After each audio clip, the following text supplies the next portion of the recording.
Good morning, boys and girls, and welcome to another story time session by REISA. It's very nice to have you with us today and see your smiling faces. Today we have Jada with us, and the book that we will be reading is called Lambert the Sheepish Lion.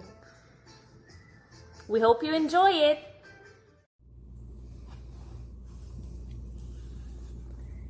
Mr. Stork was having a busy night.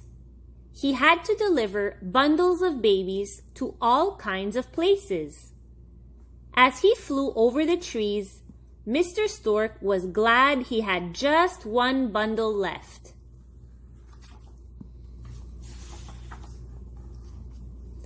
Early in the morning, Mr. Stork came at last to a sheep meadow.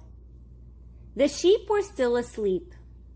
This must be the place, thought Mr. Stork. The address on his bundle said, "Baby lambs delivered to sheep meadow."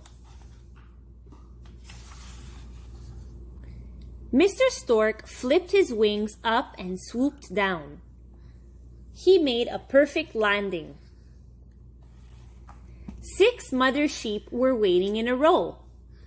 Out of the sack tumbled 5 baby lambs. "Here is your home," Mr. Stork told them. "Just pick out the sheep you like best," said Mr. Stork. "She will be your mother."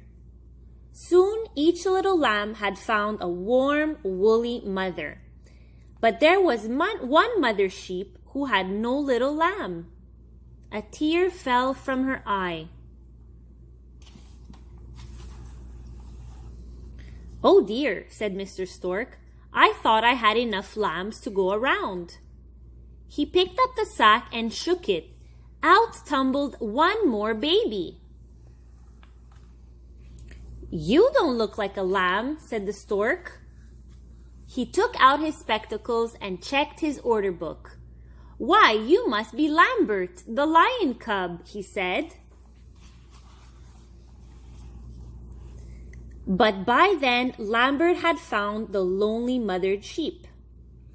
Lambert snuggled up beside her. She did not look lonely anymore. "Excuse me, Mrs. Sheep," said Mr. Stork. "There is a mistake. That is a lion cub. I will just take him away. He will not bother you again." Mrs. Sheep was furious. Lambert was her baby. No one was going to take him away. Mrs. Sheep rammed her big head, pow, right into Mr. Stork. Mr. Stork flew into the air, spectacles and all. That was enough for him. He got out of that sheep meadow just as fast as he could flap his wings. "Silly old Stork," said Mrs. Sheep, as she licked Lambert's little mane. Lambert purred like a kitten. The other mothers were licking their babies too. "Now run and play," said Mrs. Sheep, and off went Lambert. Lambert watched the lambs playing on the grass. They were having fun. They jumped and leaped about on stiff, wobbly legs. "Bah, bah," they said. Lambert opened his mouth to say bah. He wanted to play too, but all that came out was a great big meow. The lambs thought that meow was a very funny sound for a lamb to make.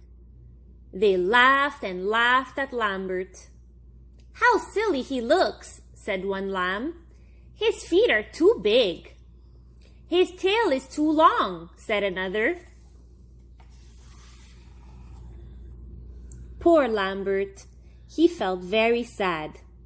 His feet were too big. His tail was too long. He was the silliest looking lamb in the meadow. Lamberts' mother came to comfort him. "Never mind, dear," she said. Just play with the lambs and do what they do. You will grow up to be a fine sheep." Lambert felt much better. He went off to play. But every time Lambert tried to leap like a lamb, he tripped over his big feet and landed on his head. And every time he tried to butt heads with another lamb, the lamb would ram, pow, into him. After a while, Lambert had a very sore head. "Never mind, dear," said his mother. "You are growing faster than all the others." Lambert was growing fast. Every day he was getting bigger and bigger and bigger.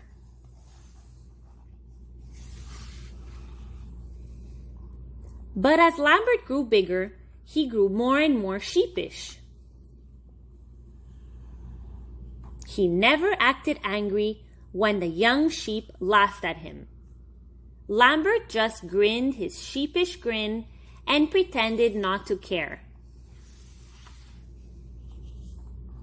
But Lambert did care. He was tired of being butted. He was tired of looking silly.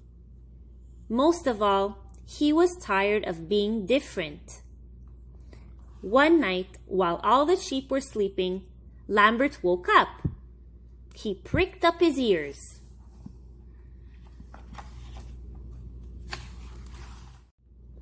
A wolf was creeping slowly toward the sheep meadow.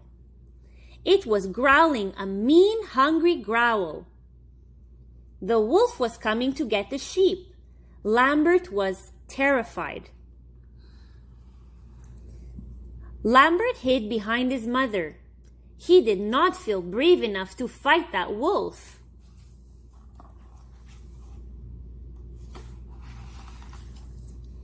But the sheep were not brave either. They were as sheepish as sheep can be. When they heard the wolf coming, all the sheep ran into the woods. They hid behind the trees. Lambert was surprised. Even his mother, who had butted Mr. Stork, was trembling now.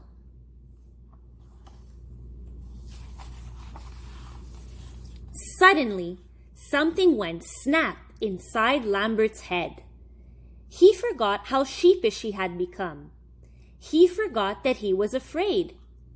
He even forgot to try and say "ba."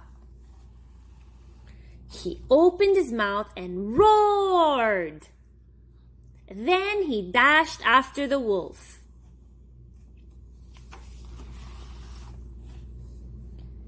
But Lambert did not forget everything he had learned in the sheep meadow. He rammed his big head, pow, right into the wolf. The wolf went flying over the edge of a cliff. In all his sheep hunting days, the wolf had never before seen a lion. But one lion was enough for him. The wolf never bothered the sheep again.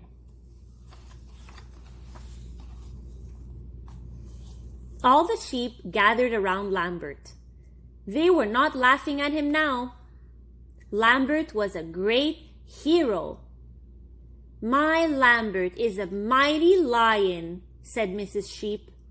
"Did you hear him roar?" Lambert purred happily. But it was a mighty purr, a lion's purr.